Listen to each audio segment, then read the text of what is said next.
بسم الله الرحمن الرحيم. السلام عليكم ورحمة الله وبركاته.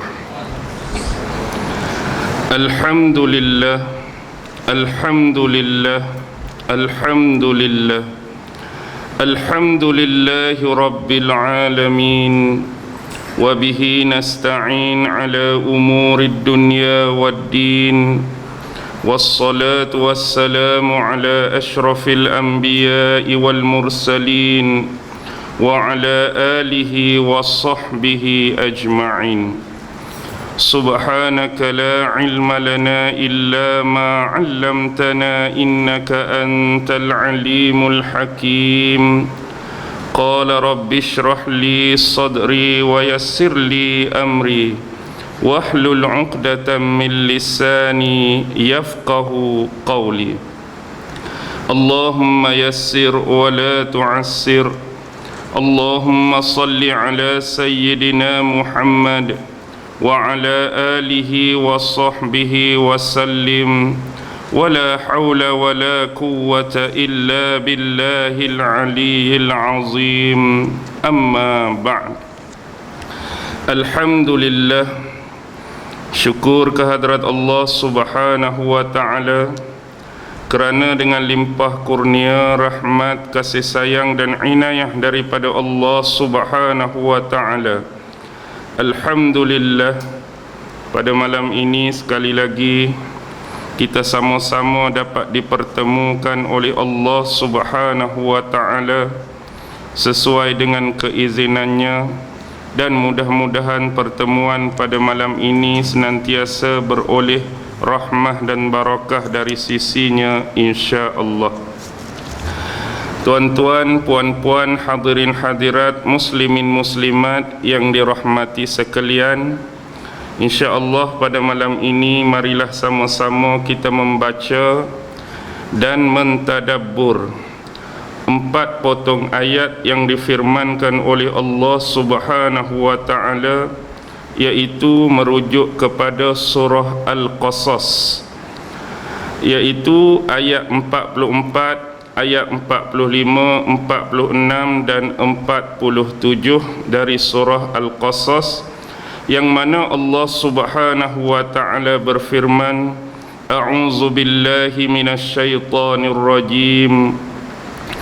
وَمَا كُنْتَ بِجَانِبِ الْغَرْبِيِّ إِذْ قَضَيْنَا إِلَى مُوسَى الْأَمْرَ وَمَا كُنْتَ مِنَ الشَّاهِدِينَ وَلَكِنَّا أَنشَأْنَا قُرُونًا فَتَطَاوَلَ عَلَيْهِمُ الْأُمُرُ وَمَا كُنْتَ ثَاوِيًا فِي أَهْلِ مَدْيَنَ تَتْلُو عَلَيْهِمْ آيَاتِنَا ولكننا كنا مرسلين وما كنت بجانب الطور إذ نادينا ولكن رحمة من ربك لتنذر قوما ما آتاهم من نذير من قبلك لعلهم يتذكرون ولولا أن تصيبهم مصيبة بما قدمت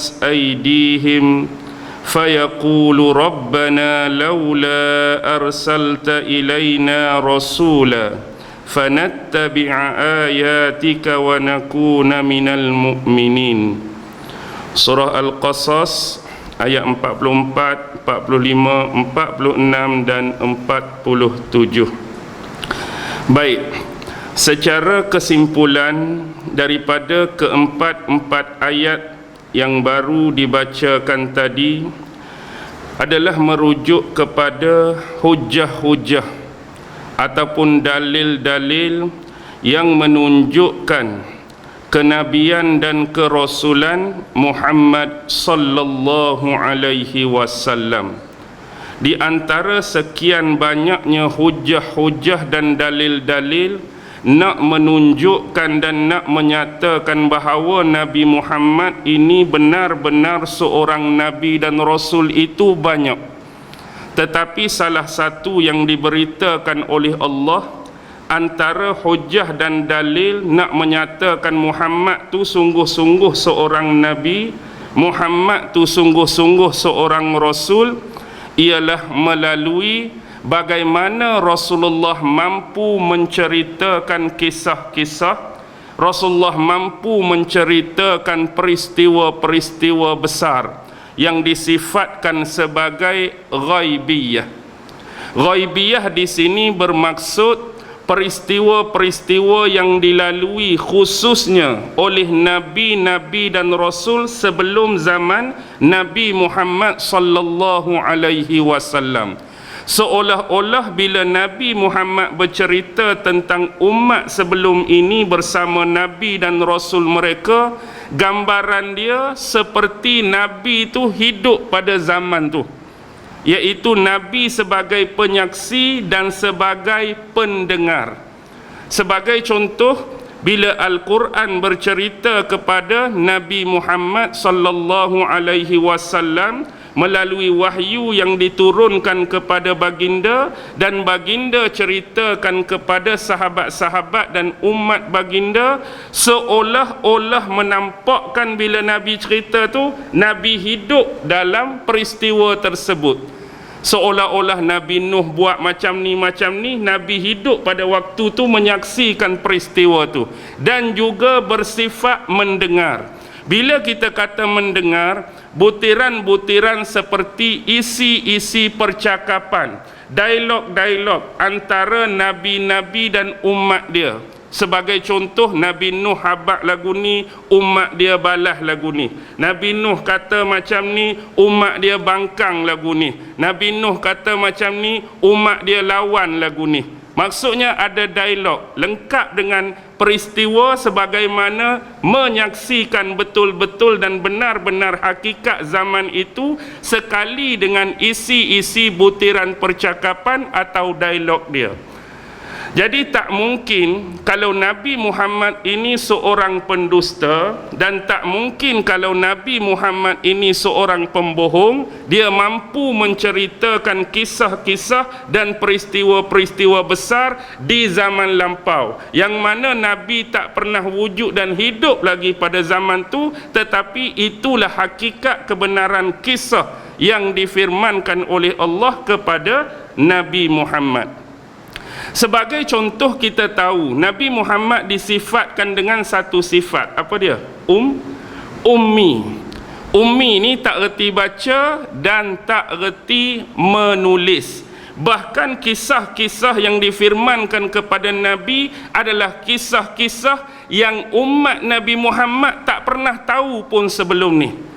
Dengan kata lain, kaum Quraisy yang didakwahkan oleh Rasulullah tu tak tahu pun cerita pasal Nabi Nuh sebelum ni, tak tahu pun cerita pasal Nabi Saleh, tak tahu pun cerita pasal Nabi ni, cerita pasal Rasul ni, kecuali setelah datang Nabi Muhammad sebagai pendakwah ataupun utusan bagi kaum Quraisy, barulah mereka tahu kisah tersebut. Kalau Nabi cerita tu sipi-sipi, biasa-biasa, agak-agak tu boleh lebih kurang. Tapi Nabi cerita ni seolah-olah Nabi hidup watak dia dalam setiap peristiwa sebagai penyaksi dan pendengar. Okey, boleh faham setakat ni? Itu secara muqaddimah.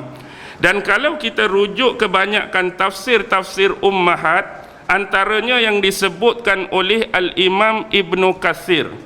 Ibnu Katsir mendatangkan contoh satu ayat, iaitu di dalam surah Ali Imran.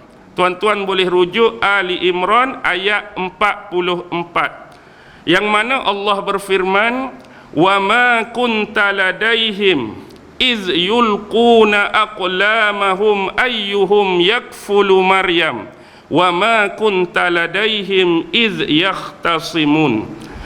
Wa ma kunta ladaihim, dan kamu tiadalah hadir di sisi mereka. Maksudnya kamu tak ada bersama mereka pada waktu tu, wahai Muhammad. Iz yulquna aqlamahum, ketika mana mereka melemparkan kolam-kolam mereka, iaitu pena-pena mereka. Ayyuhum yakfulu Maryam, untuk menentukan siapakah yang paling layak siapakah yang paling berhak untuk memelihara dan menjaga Maryam. Konteks ayat ni Allah nak cerita pasal Maryam bintu Imran, zaman Nabi Allah Zakaria alaihi salam. Nabi dah ada kepada masa tu? Nabi tak ada. Sebab tu Allah sebut kamu tak hadir di sisi mereka, kamu tak ada beserta mereka masa tu. Waktu mereka duk lontar lempar kolam mereka dalam sungai itu untuk menentukan siapa yang layak nak jaga Maryam. Wa ma kunta ladaihim, sekali lagi Allah tegas, kamu juga tiada hadir di sisi mereka, tak ada beserta mereka, iz yakhtasimun, ketika mana mereka bersengketa. Bukan kata berbalah bergaduh apa, cuma nak cari siapa yang paling layak untuk jaga Maryam. Nabi Zakaria kata dia paling layak, tapi orang ni kata depa pun layak. Okey. Baik. Bila kita lihat kepada kisah Maryam, dia adalah satu kisah yang berlaku lebih kurang masa dia tak jauh selang dengan Rasulullah. Sebab lepas Nabi Zakaria, Nabi apa? Anak Nabi Zakaria, Nabi apa? Yang dipenggal kepala dia tu. Nabi Yahya. Lepas Nabi Yahya, Nabi Isa. Lepas Isa, Nabi Muhammad. Walaupun peristiwa tu berlaku sebelum Nabi Muhammad, jadi jarak dia tu taklah berselang lama. Walaupun demikian, hakikat Nabi tak hidup zaman tu. Jadi kisah Maryam ni sebenarnya dia awalnya macam ni. Pada waktu Maryam ni lahir, Maryam diletakkan, kalau ikut tafsir Ibnu Katsir, Maryam ni diletakkan dalam sebuah kemah. Dan bila daripada kemah tersebut, ibu dia, siapa ibu dia? Ibu Maryam siapa? Isteri Imran, itulah. Jadi isteri Imran mengeluarkan Maryam daripada kemah dan menuju kepada satu tempat, merujuk satu bani. Dalam tafsir, bani ni adalah Banil Kahin. Nama bani ni Bani Kahin. Wak keluar daripada kemah, bawa ke tempat Banil Kahin. Siapa Bani Kahin? Bani Kahin ni ialah salah satu keturunan daripada Nabi Allah Harun alaihi salam. Nabi Harun ni pula saudara Nabi Musa alaihi salam. Jadi dia mengeluarkan bayi tu, bawa pi tempat Banil Kahin. Kemudian daripada tempat tersebut dia bawa Maryam ni kepada Nabi Zakaria dan sahabat-sahabat dia waktu tu. Gambaran dalam tafsir menyebut waktu tu Nabi Zakaria dengan sahabat dia sedang mengecat. Mengecat apa, Nazir? Sedang mengecat sebahagian dinding Masjid Baitul Maqdis pada masa tu. Yang mana bahagian dinding yang mereka cat tu betul-betul arah dia menghala ke arah Kaabah. Yang dinding mereka cat tu menghala ke arah Kaabah. Jadi tibalah mak Maryam dukung Maryam. Jadi apa kata mak Maryam? Terimalah bayi Nazirah ini, iaitu bayi ini ialah yang aku nazarkan untuk berkhidmat kepada Baitul Maqdis. Yang mana asalnya Maryam ni mengharapkan anak tu lelaki ke perempuan? Dia mengharapkan anak tu lelaki, tapi yang lahir ialah perempuan. Tapi sebab dia dah bernazar, untuk sekiranya anak ini lahir, dia nazarkan untuk berkhidmat dengan Baitul Maqdis. Jadi aku nazarkan bayi ini, jadi kamu kena terima bayi ini. Sedangkan kita tahu bahawa bayi ini bayi perempuan, dan orang yang kedatangan atau ada haid dilarang duduk dalam masjid. Tapi aku sesekali tidak akan balik atau pulang ke rumah aku sebelum mana kamu semua terima bayi ini. Sebab nazar aku dah macam tu. Jadi atas dasar tersebut, sahabat-sahabat Nabi Zakaria ni berkata apa? Dia kata, ini adalah anak kepada imam kami. Ini adalah anak kepada imam kami. Siapa dia? Imran. Surah Ali Imran tu siapa Imran? Imran itu ialah pada masa tu imam solat mereka. Imran tu imam solat mereka dan juga orang yang menguruskan korban-korban bagi mereka. Jadi dia anak imam kita, kita semua layak jaga dan pelihara anak ni. Tapi Nabi Zakaria muncul. Sesungguhnya ibu saudara kepada anak ini ialah isteri aku. Jadi aku yang lebih layak dan berhak. Mak saudara kepada anak ni ialah isteri aku. Jadi apa yang ditunjukkan kepada kita di sini? Isteri Nabi Zakaria adalah adik-beradik dengan mak Maryam. Maryam ada ibu, Nabi Zakaria kata, mak saudara kepada anak ni ialah isteri aku. Jadi ibu kepada Maryam adik-beradik dengan isteri Nabi Zakaria. Bila Nabi Zakaria ada anak nama Nabi Yahya, apa hubungan Yahya dengan Maryam? Sepupu lah. Sepupu. Dan anak Maryam Nabi Isa. Apa hubungan Isa dengan Yahya? Isa anak sepupu Yahya, Yahya bapa sepupu kepada Isa. Simple. Okey. Jadi bila Nabi Allah Zakaria dakwa begitu, aku lebih layak sebab dia anak saudara aku. Tetapi orang-orang ni rasa tak puas hati sebab ni anak imam mereka, mereka pun rasa dah dia imam kita, kita pun ada hak kelayakan untuk dakwa, untuk jaga budak ni. Jadi bagaimana keputusan dia? Keputusan dia masing-masing kita akan lemparkan pena-pena kita. Dalam tafsir menyebut pena ni lah yang selalu mereka gunakan untuk menulis Taurat. Untuk menulis Taurat. Sebab Isa tak lahir lagi, automatik Injil tak turun lagi. Jadi mereka pergi ke tebing Sungai Jordan. Jadi masing-masing lemparkan kolam dia. Tapi apa yang berlaku, kolam orang lain hak dilemparkan tu semua dihanyutkan oleh arus sungai. Cuma yang tetap duduk situ kolam siapa? Kolam Nabi Zakaria. Maksud tetap tu seolah-olah kolam Nabi Zakaria tu seorang yang lawan arus. Arus mari kok ni patut hanyut kok ni, tapi dia macam lawan duduk tetap situ. Jadi siapa yang layak? Nabi Zakaria lah yang lebih layak. Dari sudut pertandingan tu, tapi dari sudut hubungan pun dia lebih layak sebab dia bapa saudara kepada Maryam. Walaupun bapa saudara sabit je, hak betul-betul isteri dia tu mak saudara betul. Baik, itu adalah kisah.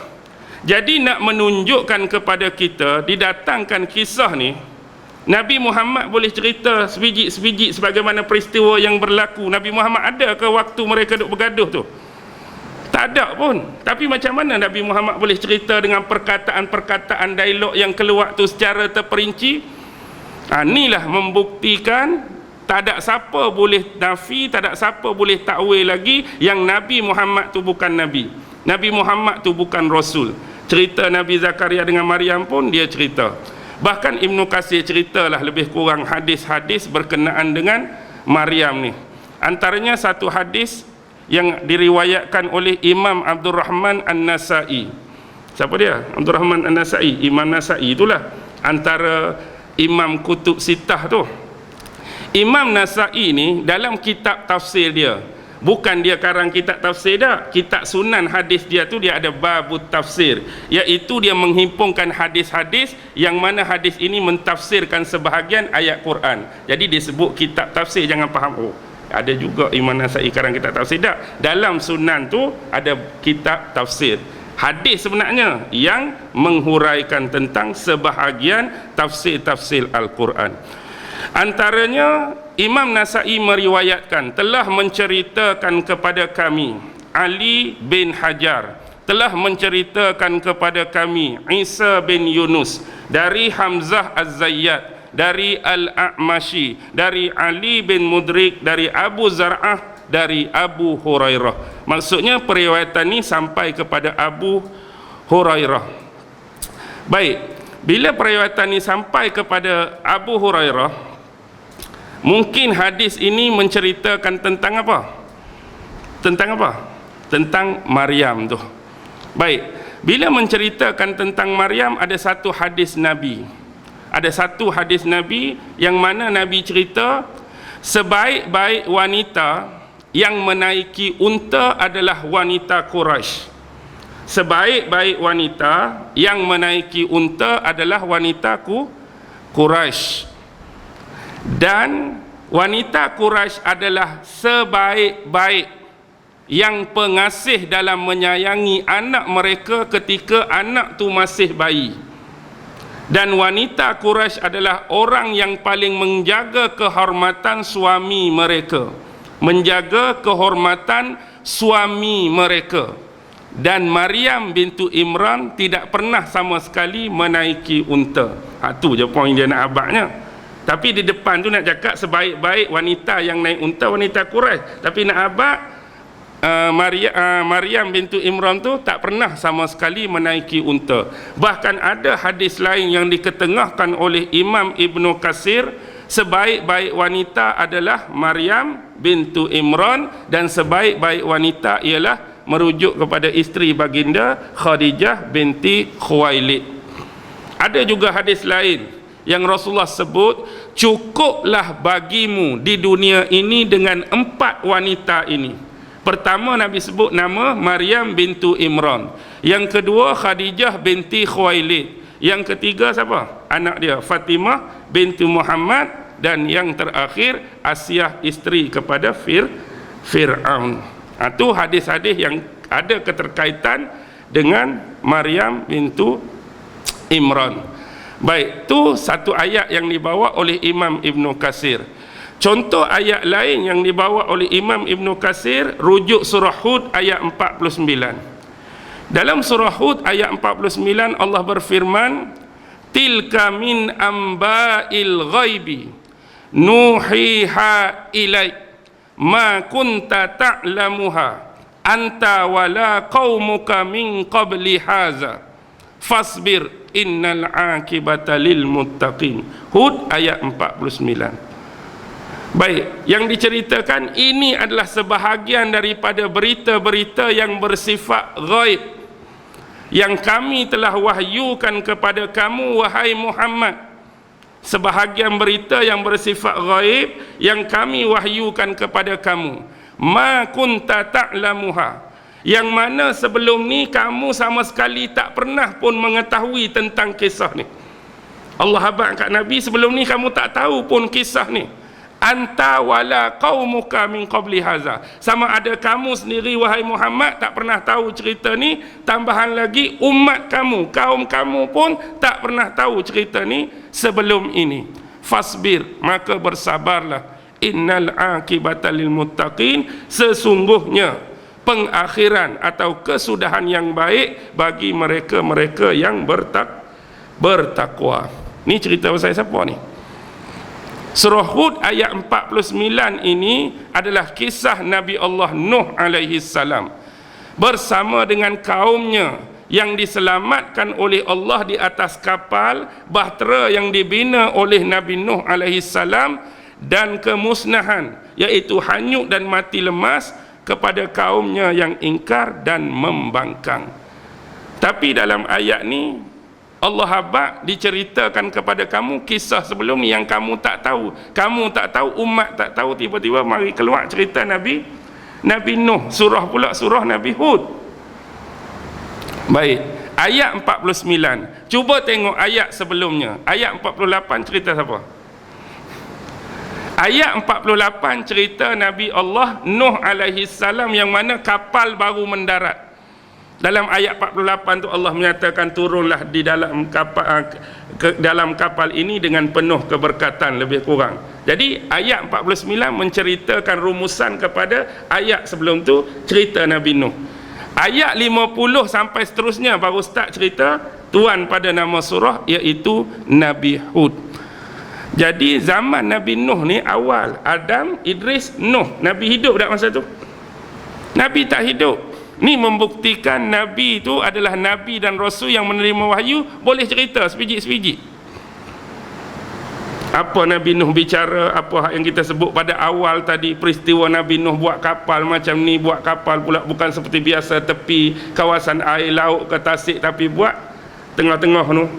Jadi siapa bagi info kat Nabi ni? Tak ada siapalah, Allah. Bila Allah ni menunjukkan Nabi itu utusan Allah. Ayat lain ada lagi dalam surah yang sama, surah Hud hujung-hujung. Cuba tengok ayat 100. Zalika min amba'il qura naqussuhu alaika.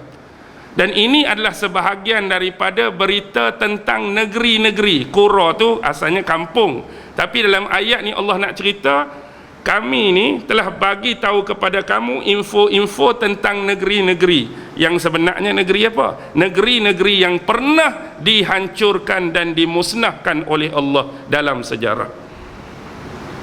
Sambungan ayat tu, minha qaimun wa hasid. Ada sebahagian tempat-tempat yang Allah hancurkan tu qaimun, masih lagi kukuh dan tetap. Bukan kata tu kukuh dan tetap lagu tu, maksudnya bila dia dihancurkan, sisa-sisa dia tu boleh kita lihat dan saksikan hari ni. Contoh apa kalau kita tengok di Petra Jordan kan, apa ada hak ukiran rumah-rumah macam di gunung tu zaman Nabi apa? Zaman Nabi Saleh. Kalau kita pergi ke Mesir, kincir air Nabi Yusuf masih lagi ada. Kita tengok zaman Fir'aun ada piramid. Hatuk boleh saksikan. Bahkan hak Fir'aun suruh Haman bina satu menara hak dia nak panah Tuhan Nabi Musa tu masih ada lagi sisa-sisa dia. Jadi hak tu kita boleh tengok.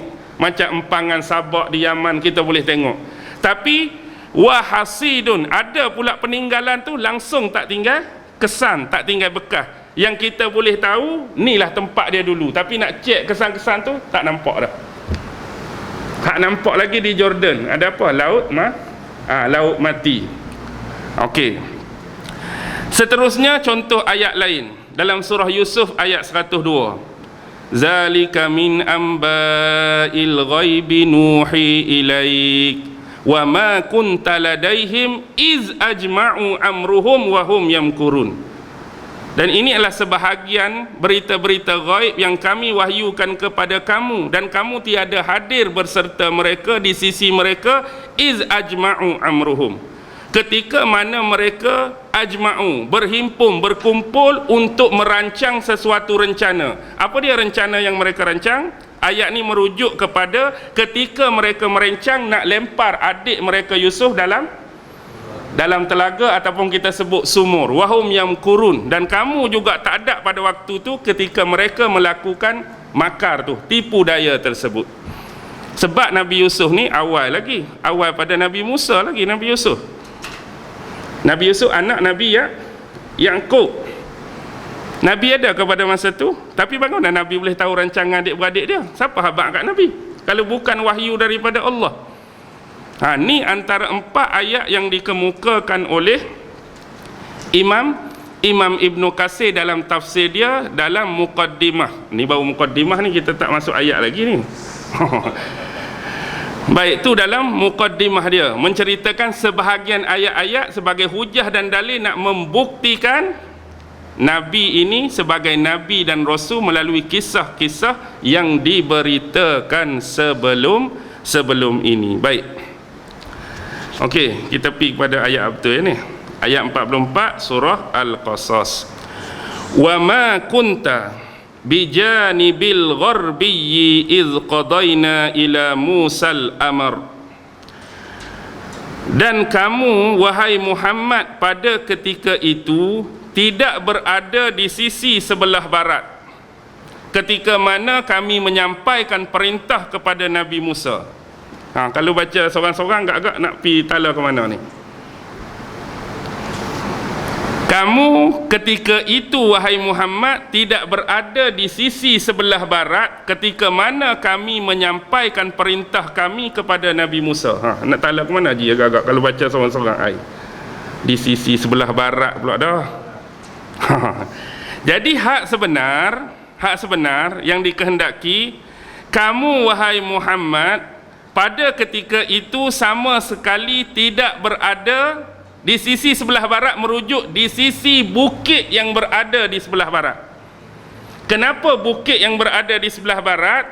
Kerana di sebelah timur itu ada satu lembah, dan di lembah itulah ada satu pohon yang mana peristiwa Nabi Musa tinggal isteri dia naik ke kawasan tersebut nak cari punca api tu, ingat?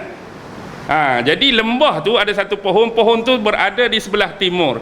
Jadi gambaran ayat ni nak habaq, ketika peristiwa tu berlaku seolah-olah pohon tu berada di sebelah timur, automatik location Nabi Musa pun di sebelah timur. Kamu pada waktu tu bukan berada di sebelah barat bukit tu. Faham ke tak faham lagi ni? Dah nampak dah tak? Sebagai penyaksi, bila kita sebut timur dan barat secara umum dia nampak jauh. Ni negeri sebelah timur, ni negeri sebelah barat, dia jadi jauh.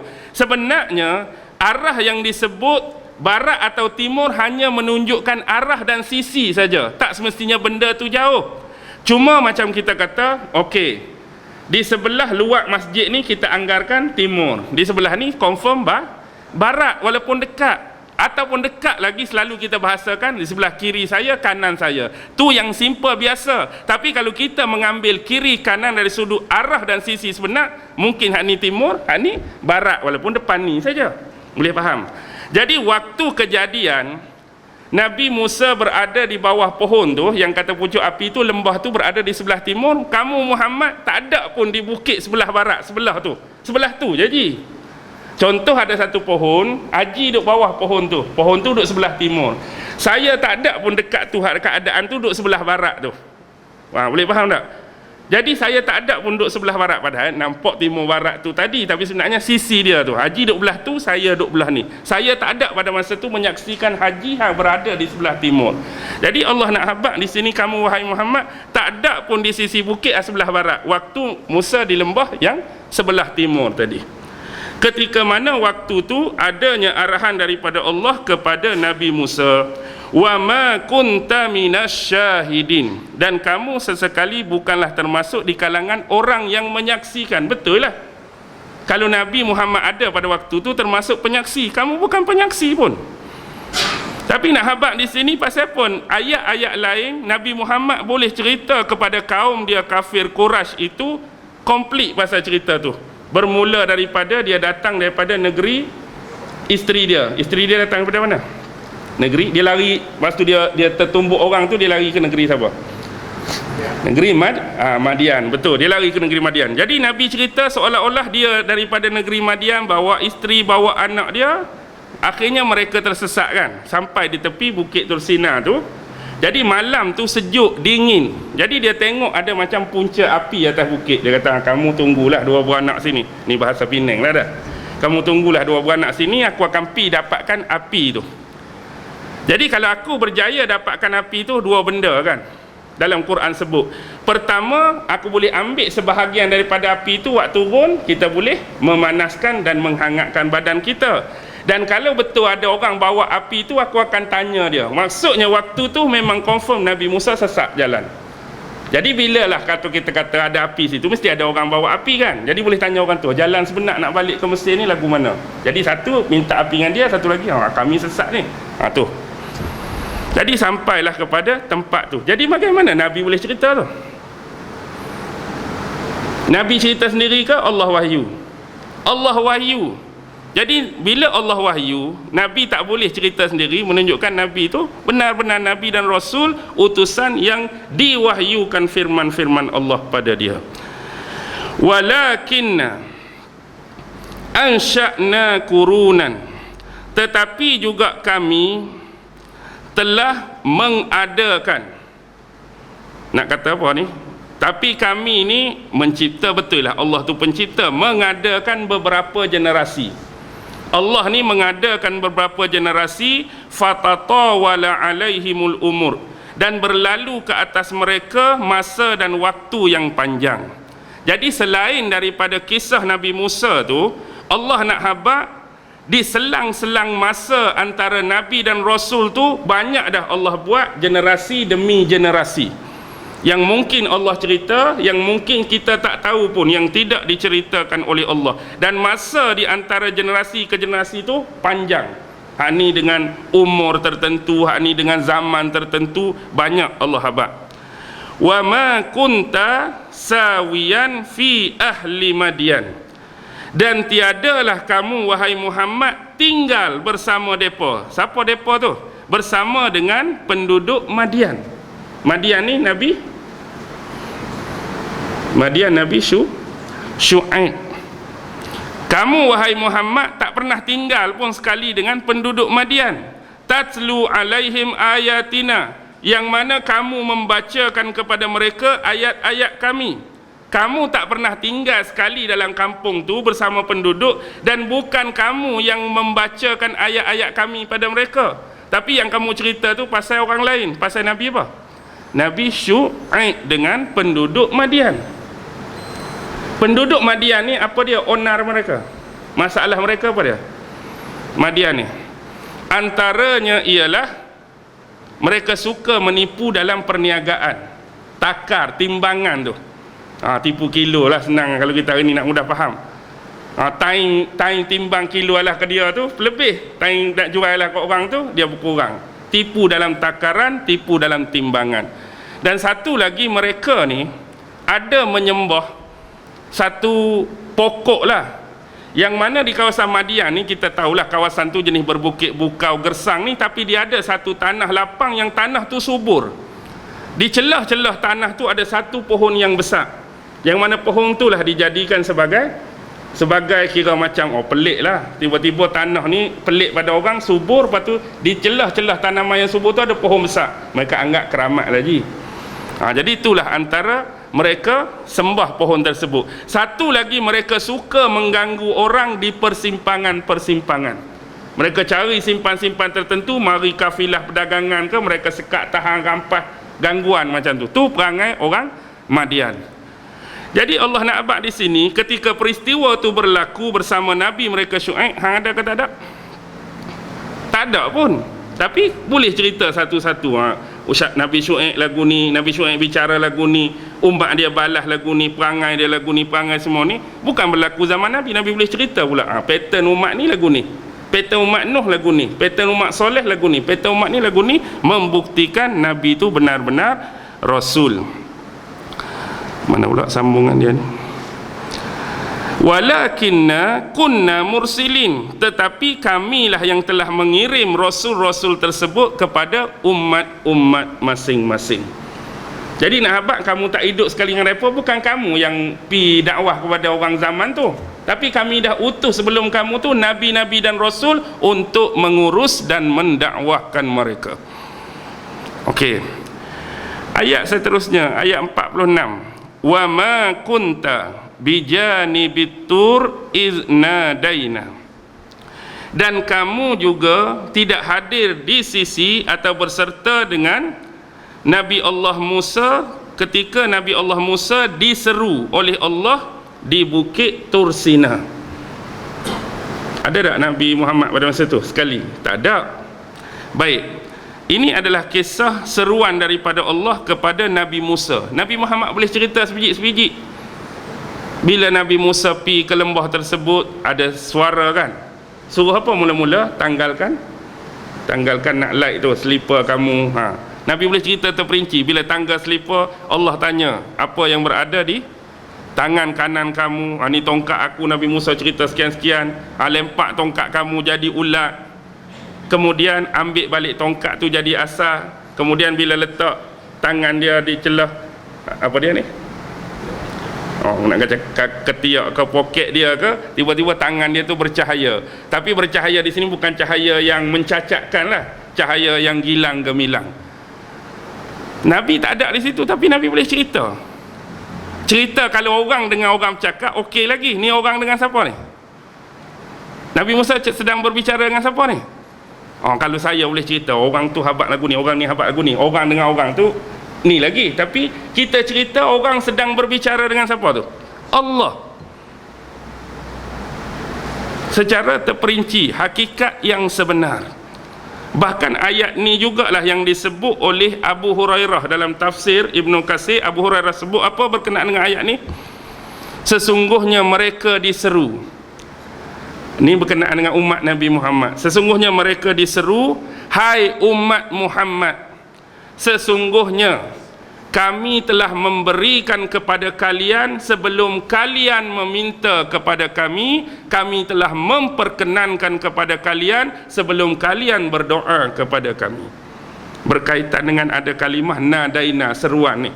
Jadi Abu Hurairah dia datangkan satu riwayat yang mana seruan kepada umat Nabi Muhammad, hai umat Nabi Muhammad, umat Muhammad tu kami memberikan kepada kalian sebelum kalian minta, kami perkenankan kepada kalian sebelum kalian berdoa kepada kami. Baik.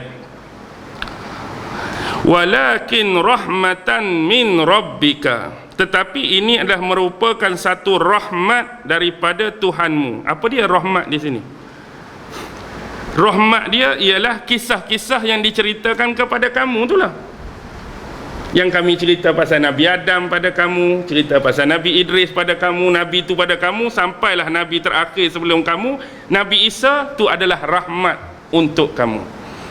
Rahmat untuk kamu sebab nak membuktikan kamu benar-benar Nabi dan Rasul yang diutuskan oleh Allah.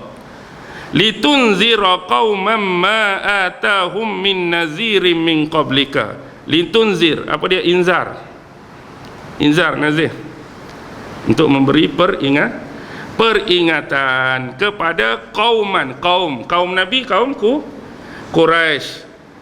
Kami bagi benda ni kat kamu untuk beri peringatan kepada kaum kamu, kaum Quraisy.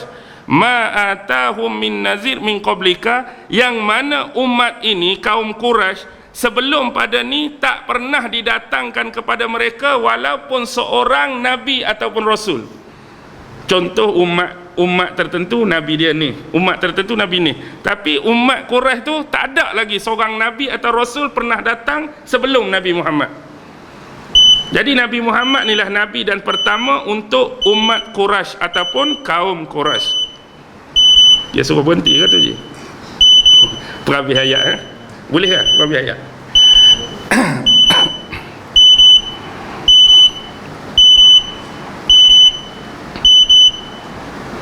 Okey. Yang mana tidak ada nabi ataupun rasul yang pernah datang kepada mereka sebelum ini, la'allahum yatazakkarun, mudah-mudahan kamu beroleh peringatan. Kamu beroleh peringatan. Baik. Sebenarnya ayat ni kalau kita tengok untuk menafikan pendustaan. Selalunya orang yang mendusta, menolak dan membangkang Rasulullah ni, bila Rasulullah cerita kisah Nabi ni, dia akan habaq apa? Oh, ni bukan Nabi ni bukan Rasul ni bukan utusan Allah ni mesti Muhammad dengar cerita daripada siapa-siapa ni. Maksudnya Muhammad riwayatkan cerita, ada orang lain tolong cerita pada dia, dia cerita kat kita. Ni antara hujah-hujah dan ayat orang hak nak tolak Nabi. Satu lagi, Nabi ni copy paste, duplicate, ciplak daripada kitab sebelum ni lah. Maksudnya mungkin Nabi tu ambil kitab Zabur ke, mungkin dia tengok cerita-cerita dan Taurat pasal Nabi, dia cerita balik. Mungkin dia tengok kitab Injil, dia cerita balik. Hakikatnya nak mendakwa dan menuduh Rasulullah duplicate tu memang out terus. Sebab Nabi tak reti baca, Nabi tak reti tulis. Bahkan sebelum ni kita dah cerita bagaimana komponen yang cukup indah dan menarik yang Allah latar belakangkan pada hidup Nabi untuk nafi semua ni.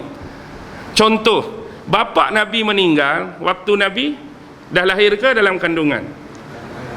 Bila waktu bapa Nabi meninggal, Nabi dalam kandungan, automatik orang tak boleh tuduh Nabi ambil ilmu ni, berita ni daripada bapa dia.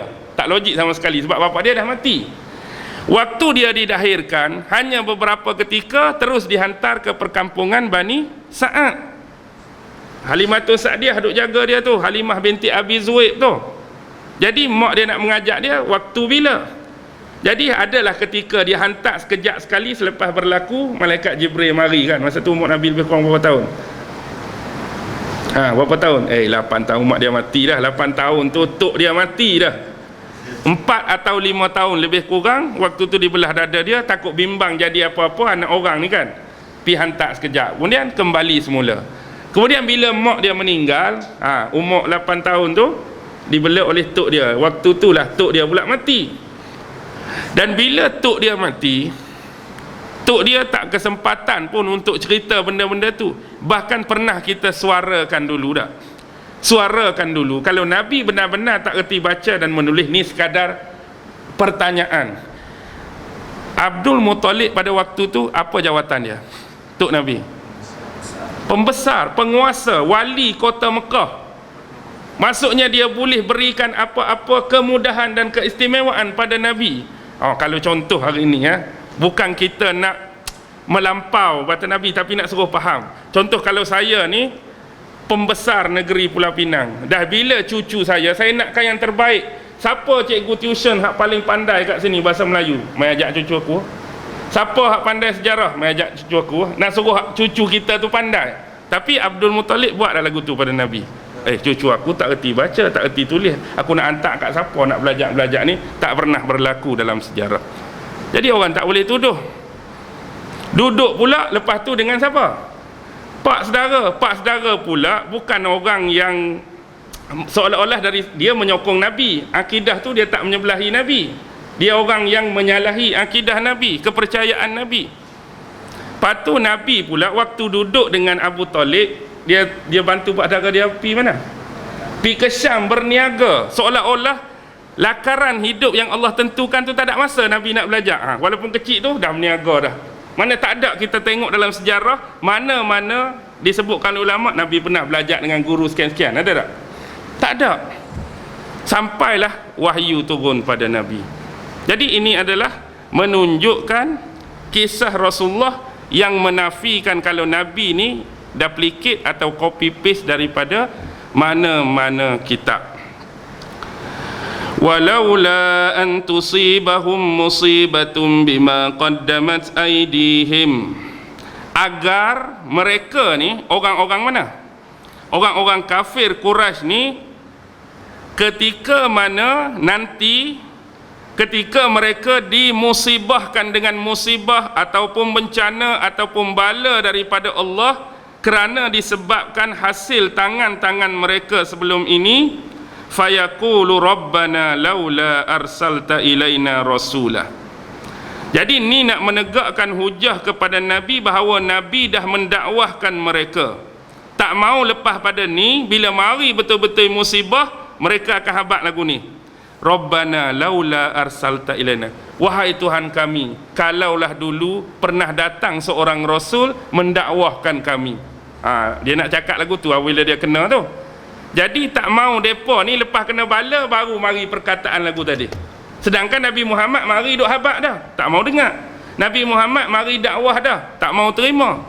Jadi sebelum benar-benar azab tu timpa mereka disebabkan oleh penolakan dan penafian mereka dengan kata-kata macam ni. Kalaulah dulu ada seorang Nabi yang diutuskan pada kami, fanattabi ayatika, maka pastilah kami akan mengikuti ayat-ayat kamu. Ayat sedap terus bila kena dah. Kalau marilah seorang Nabi dulu, mesti kami ikut ayat-ayat yang difirmankan oleh kamu pada kami. Wa nakuna minal mu'minin, bahkan kami mesti menjadi orang yang beriman pada masa tu. Sedap ayat. Tapi ayat ni tak lagi berguna bila dah mari azab. Takut lagu tu lah, takut bila mari azab keluarlah cerita-cerita lagu ni. Rupanya Muhammad tu benar, rupanya Muhammad tu betul. Kalaulah mari seorang Nabi pada kami, kami akan ikut ayat kamu, kami akan dengar firman kamu, kami akan jadi orang beriman. Ini semua pembohongan dan pendustaan bila azab tu betul-betul datang. Jadi inilah hujah atas Nabi nak habaq yang mana sebahagian besar umat sebelum ini ditimpakan bala, kemusnahan. Sama macam aku. Nabi Nuh dulu macam aku, dia Nabi, dia Rasul, dia mengingatkan kaum dia, tak dengar jadi lagu ni. Lut dulu sama macam aku, Nabi dan Rasul, tak dengar jadi lagu ni. Aku pun Nabi dan Rasul untuk kamu, tak dengar. Marilah. Jadi aku takut bila benda tu mari, kalau dia buat ayat tu macam orang dah lepas kena tangkap kat polis lah. Duk main ayat kalau lah, bukan tak? Kalau aku tak mencuri pun tadi, sebab kena tangkap. Kalau tak kena tangkap, mencuri pula lain kali. Kalau tak kena tangkap, terlepas tadi, tak ada orang tahu, dia buat pula. Tapi kalau kena tangkap, keluarlah ayat tadi. Kalau. Jadi tak ada guna ayat-ayat penyesalan seperti demikian. Kalau juga 91 minit boleh berhenti tak? Boleh berhenti dah, insya-Allah kita akan sembahyang isyak. Boleh faham tak tu? Boleh faham. Jadi kesimpulan dan rumusan secara ringkas malam ni, ayat-ayat yang kita baca, yang kita hurai dan tafsirkan ini adalah salah satu bentuk hujah dan dalil untuk membuktikan bahawa Muhammad sallallahu alaihi wasallam itu benar-benar seorang nabi dan rasul yang difirmankan ayat-ayat dan wahyu kepada beliau. Wallahu a'lam. Kaum Khalid masih ada lagi tak di Mesir? Di Mekah kaum Quraisy ada lagi lah keturunan dia tu, keturunan Quraisy tu lah. Ada lagi. Tak, maksud keturunan Quraisy tu Nabi Muhammad pun keturunan Quraisy dah. Maksudnya selagi keturunan Nabi Muhammad tu ada, dia tetap keturunan Quraisy lah. Sama ada dalam dua lah, keturunan Quraisy yang Abu Jahal Quraisy ke tak? Abu Jahal pun Quraisy, Abu Lahab pun Quraisy. Hari ni pun sama aja. Sama ada Quraisy tu jadi orang yang benar-benar ikut jalan Nabi, satu lagi jalan Abu Lahab dengan Abu Jahal je lah. Quraisy tu masih tetap ada lagi. Imam Mahdi dikatakan berketurunan Quraisy, tapi bercampurlah dengan bangsa Ajam tu mengikut riwayat-riwayat yang ada. Okey. Jadi kita berakhir di sini. Moga-moga kita sama-sama dapat memanfaatkan kuliah ataupun ceramah pada malam ini. Akhir kalam, wabillahi taufiq wal hidayah. Wassalamualaikum warahmatullahi wabarakatuh.